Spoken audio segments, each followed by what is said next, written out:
좋다고 하여서 임신 시도를 했습니다. 참 몇 번이나 임태계를 해봐도 도줄이 뜨지 않고 그렇게 1년 뒤 아내와 함께 보인과를 갔어요. 보인과에서 1년 정도 임신 시도를 했는데 아이가 안 생긴다고 하였습니다. 의사 선생님께서는 이것저것 다양한 검사들을 권하였고 검사 결과 원인 불명, 난임이라는 충격적인 이야기를 들었네요. 저는 아이를 무척이나 가지고 싶었던 입장이라 그런지 이러한 결과가 굉장히 충격적으로 다가왔습니다. 아내는 처음에는 약간 충격을 받았는데 금방 괜찮아지더라고요. 의사 선생님이 시험관 하는 것을 조심스레 권하였습니다. 아내는 단칼에 거절하였고요.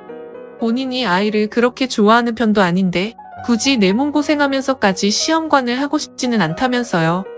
저도 제가 아이를 좋아하지만 저의 일방적인 요구로 아내가 임신하고 힘들어하는 모습을 보고 싶지 않았기에 시험관을 포기하고 아이에 대한 마음을 접었습니다. 아이보다 현재 내 옆에 있는 아내가 더 소중했으니까요. 둘이서 부부 생활하는 것도 참 좋았습니다. 상대적으로 여유있고 자유로웠으며 그렇게 시험관을 포기하고 둘이서 지내던 중 제가 지방으로 발령이 나게 되었습니다. 제가 다니는 회사가 중공기업에 가까운 회사인데 정보 지원을 위해 지방 쪽의 회사를 일부 이전하고 그렇게 이전된 곳에 제가 발령이 나게 된 것이죠. 결혼한 지 채 2년도 되지 않은 상황에서 아내를 주말만 만나게 되었습니다. 제가 회사가 먼 곳에 있어서 주말마다 보게 되니 오히려 그 전보다 관계가 더 애틋해졌고요. 지방으로 발령 나기 전보다 부부관계를 더 많이 했으니 말이죠. 그렇게 아내와 주말 부부로 지내던 중 정말로 로또 1등 된 것만큼 좋은 일이 생겼습니다. 아내가 아이를 가졌다는 소식을 알게 되었죠. 오히려 마음을 비우니 이런 좋은 결과가 생겼구나 싶었습니다. 그렇게 아내는 무사히 아이를 낳았습니다. 포동포동 귀여운 아들이었죠. 아이는 무럭무럭 커서 유치원에 입학을 했어요. 그런데 유치원에 입학을 하자 제 아들이 도대체 누구를 닮았냐는 말을 그렇게 많이 들었습니다. 저희 부모님도 성진아 대체 우리 손자는 누구를 닮아서 쌍꺼풀이 이렇게 진하냐? 우리 집안에는 손자처럼 쌍꺼풀 진한 사람이 없는데 며느라가도 무쌍에 혹시 사돈댁에 저런 쌍꺼풀이 있나? 며느라이도 그렇고 너도 그렇고 콧대가 그렇게 높은데 어떻게 우리 손자는 콧대가 신기하게 저렇게 낮지? 아직 아가라 그런가 희한해 이런 말을 듣다거나 유치원에 아내와 함께 아들을 데리러 갈 때면 유치원 선생님이 저와 제 아들을 번갈아 보면서 어머 성수, 아버님이세요? 저는 성수가 어머님을 하나도 안 닮았길래 아빠랑 똑같겠구나 싶었는데 어머 아버님도 안 닮았네요. 그럼 할아버지 닮았나 보다 이런 이야기 듣기 일쑤였고요. 아들도 그런 이야기를 들으니 스트레스를 받아 했고요. 하루는 아들이 저한테 아빠 나 다리 밑에서 주워온 애야. 엄마랑 아빠 안 닮았다고 자꾸 사람들이 나 놀려 스트레스 받아라면서 칭얼대기 일쑤였고요. 다행히도 이러한 스트레스가 아들이 초등학교를 들어가고 나서부터 없어진 것 같았습니다. 아들이 초등학교를 들어감과 동시에 저도 지방에서 서울로 다시 회사를 옮겼고요. 주말 부부에서 벗어났죠. 제가 서울에서 다시 근무할 것 같다고 아내한테 말하면 아내는 방방 뛰면서 좋아할 줄 알았어요. 그런데 약간 당황하면서 그래? 그래 알겠어 하며 시큰둥하더라고요. 순간 뭐지? 왜 안 좋아하지? 너무 오랫동안 주말 부부를 해서 그런가? 라는 생각에 서운하였습니다. 그런데 서울에서 근무를 하니 새로운 환경에 새로운 팀원들과 일하는 것이 힘들었습니다. 그렇게 근무로 인한 스트레스로 저는 불면증의 위험까지 걸리게 되었죠. 아내는 그런 저의 모습을 보고 이것저것 자기 전에 약을 챙겨줬어요. 신기하게 아내가 준 약을 먹으니까 잠을 푹 잘 수 있게 되었죠. 아내가 감태초 출물이라는 알약과 마그네슘이라 알 수 없는 각종 약 4-5알을 매일 먹었지요. 그러다 하루는 회사에서 근무하는 내내 담이 너무 쏟아지는 겁니다. 그래서 커피 한 모금만 먹어도 메스꺼운 제가 아메리카노 2잔을 마셨지요. 그날도 평소와 같이 아내가 약을 챙겨주었고 잠이 들었어요. 낮에 커피를 많이 마셔서 그런지 잠을 푹 못 자고 계속 선잠을 자다가 새벽 3시, 4시쯤 아내가 옆에서 자꾸 움직이는 소리에 완전히 잠을 깨게 되었지요. 잠을 깨서도 그냥 눈을 감고 있었습니다. 그런데 옆에서 아내가 잠옷을 벗고 다른 옷으로 갈아입는 소리가 들리더라고요. 옷을 다 입은 아내가 누구한테 전화를 하더라고요. 그렇게 전화를 걸며 눈을 감고 있는 제 얼굴 위로 아내가 손바닥을 왔다 갔다 하면서 제가 잠에 푹 잠들었는지 확인을 하더라고요. 눈을 감고 있어도 아내의 손 움직임이 다 느껴졌습니다. 제가 눈을 안 뜨고 계속 푹 자는 척을 했지요. 전화 연결이 되자 아내는 아주 작은 목소리로 충격적인 말을 하였습니다. 자기야, 남편놈 잤다. 확실히 수면제 빨이 좋네. 자기 말한 대로 마그네슘이랑 감초 추출물이랑 이것저것 영양제 섞어서 주니까 의심 안 하고 잘 먹네. 우리 오늘 놀이터에서 할래? 아니면 우리 집 근처 상가 복도 어때? 거기 복도 CCTV 없어 보이던데? 여튼 자세한 장소는 나가서 이야기할게. 남편 깰까 무섭다. 끊어. 라고 하더라고요. 그 소리를 들은 저는 심장이 벌렁벌렁하고 온몸에 피가 거꾸로 쏠리는 느낌이었습니다. 그렇게 전화를 끊은 아내는 저를 혼자 방에 두고 나갔지요. 아내가 나가고 현관문이 닫힌 소리가 들리자 저는 침대에서 나오고 전등을 켠 뒤 멍하니 앉아 있었습니다. 오만 가지 생각이 다 들었어요. 도대체 언제부터 이런 짓거리를 한 거지? 내가 서울로 발령났다는 걸 듣고 별로 안 좋아했던 이유가 이건가? 에서부터 시작해서 설마 우리 아들이 내 아들이 아닌 건 아니겠지? 라는 생각까지 들었네요. 아내는 낮에 아들을 챙기느라 불륜할 시간이 없으니 밤에 저를 수면제 먹여 재우고 새벽에 나가서 불륜질을 했던 겁니다. 그렇게 온몸에 힘이 풀리고 눈물이 나오려고 하는데 억울함과 분노의 감정이 더 커서 목으로 울음을 삼키고 있던 중 이대로 있으면 안 되겠다. 이 연놈들을 잡으러 가야겠다는 생각이 들었습니다. 잠옷바람에 바람막이 하나 걸치고 나갔지요. 무작정 밖에 나가 아내와 그 상간놈을 찾아서 죽여야겠다는 생각으로 아파트 상가와 놀이터를 뒤졌습니다. 30분을 뒤졌는데도 그 연놈들을 찾을 수 없었습니다. 어쩌면 찾는 것도 기적이었겠죠. 그렇게 30분 내내 뛰어다니며 아내를 찾다가 포기하고 땀에 푹 젖은 채로 집으로 돌아가는 길로 향했지요. 저희 아파트가 13차까지 있습니다. 제가 사는 아파트가 2차이고요. 13차까지 다 훑어보고 다시 집이 있는 2차로 가는 길에 있는 곳에 이상한 신음소리가 들리더라고요. 놀이터라고 하기도 애매한 통으로 되어 있는 미끄럼틀 하나와 철봉 몇 개가 있는 그곳에서 둔탁한 소리와 함께 그 소리가 났습니다. 당연히 그 놀이터도 처음에 제가 확인한 곳이었죠. 그런데 처음 볼 때는 아무도 없는 것 같길래 그냥 지나쳤지요. 설마 그 미끄럼틀통 안에 사람이 있을 거라고는 상상도 못했습니다. 그렇게 그 소리가 나는 미끄럼틀로 향했습니다. 가까이 갈수록 격해지는 그 소리가 자세히 들려오니 들은 생각은 이건 100% 안에 소리다. 미끄럼틀 안에 지금 그 연놈들이 있구나 라고 생각했습니다. 미끄럼틀통 안을 발로 3개 차니 상간놈이 뭐야 라는 큰 소리와 함께 바지가 반쯤 내려와 있는 상태로 나오더라고요. 저보다 좋게 10살은 어려 보이는 그 상간놈이란 새끼를 보자마자 발로 까버리고 미끄럼틀 안에 있는 아내를 손으로 끄지만 했죠. 깨악 뭐야 하는 아내의 비명소리에 저는 뭐긴 뭐야? 네 남편이지 라는 소리와 함께 아내의 멱살을 잡아서 제 얼굴을 보게 했지요. 아내는 저를 보자마자 더 큰 소리로 비명을 지르더라고요. 저는 말했지요. 미쳤니? 미쳐도 단단히 미쳤구나. 이 더러운 년아, 네가 지금 밖에서 뭐하냐? 짐승이냐? 네가 이런 성향인지는 꿈에도 몰랐네. 너 언제부터 이딴 짓 하고 다닌 거니?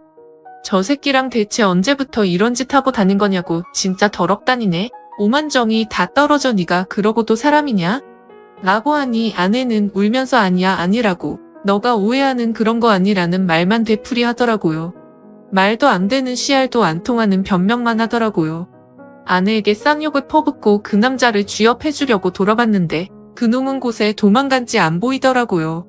그렇게 아내와 깽판을 치고 그날로 아내를 집에서 내쫓았습니다. 그 후 친정 확인 검사를 했는데 아들이 제 아들이 아니더라고요. 그렇게 어렸을 때 아들 도대체 누구 닮았냐는 소리를 귀가 떨어지도록 들었는데 이제야 알겠네요. 아내가 저 몰래 바람난 놈 얼굴을 빼다 박았겠지요. 참 결혼 초반원인 불명 난임인 상황에 자연 임신했다고 좋아했는데 그게 다른 남자 씨일 줄이야. 도저히 아들 얼굴 보며 살 용기가 안 나서 아들도 엄마 따라가라고 하고 짐 바리바리 싸서 내보냈고요. 처가에도 이 사실을 모두 폭로했고 처가 때 완전히 뒤엎고 나왔습니다. 많이는 아니지만 제가 알고 있는 아내의 지인에게도 이 사실을 말했고요. 아내의 개망신이라도 당해라는 마음으로요. 집에 있는 아내 관련한 모든 물건들을 버리려고 했는데 스티커 사서 폐기물 버리는 돈이 아깝더라고요. 그냥 처가 댁에 아내와 아들 관련 물건들을 싹 다 보냈습니다. 택배비는 처가가 부담하라고 하고요. 그 후 소송을 시작했습니다.